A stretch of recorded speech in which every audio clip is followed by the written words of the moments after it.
Tere! Matemaatikavalemeid on tekstiprogrammis väga keeruline kirjutada. Ja kui on vaja näiteks koolis teha füüsikareferaat, võib korralikult kirja pandud valemeid tarvis minna. Nende kirjutamiseks ongi tehtud LibreOffice programm Math. Kuna LibreOffice on interneti kogukonna poolt ühiselt tehtud vaba tarkvara, on ka see programm kõigile veebis tasuta kättesaadav. Nüüd räägin ma teile lühidalt, mida Math-programmiga teha saab.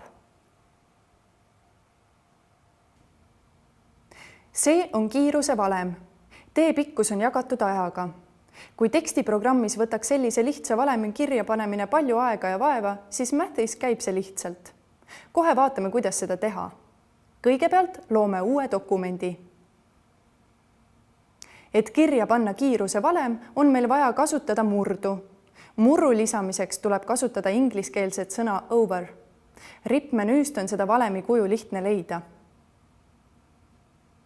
Nüüd tuleb sulud täita vajalike andmetega. Näete, ongi valem valmis. Polnud ju midagi keerulist. Nüüd tuleb see salvestada, et seda saaks füüsikareferaadis kasutada.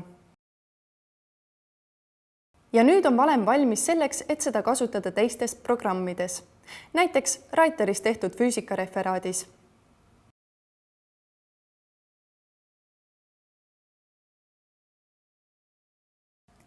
Kõiki valemeid, mida te Mathi abil teete, saate te kasutada ka kõigis teistes sarnastes programmides. Ja muidugi saab Mathi abil sisestada valemeid erinevat tüüpi dokumentidesse.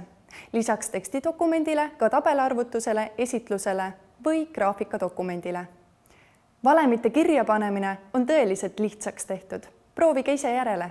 Head kasutamist!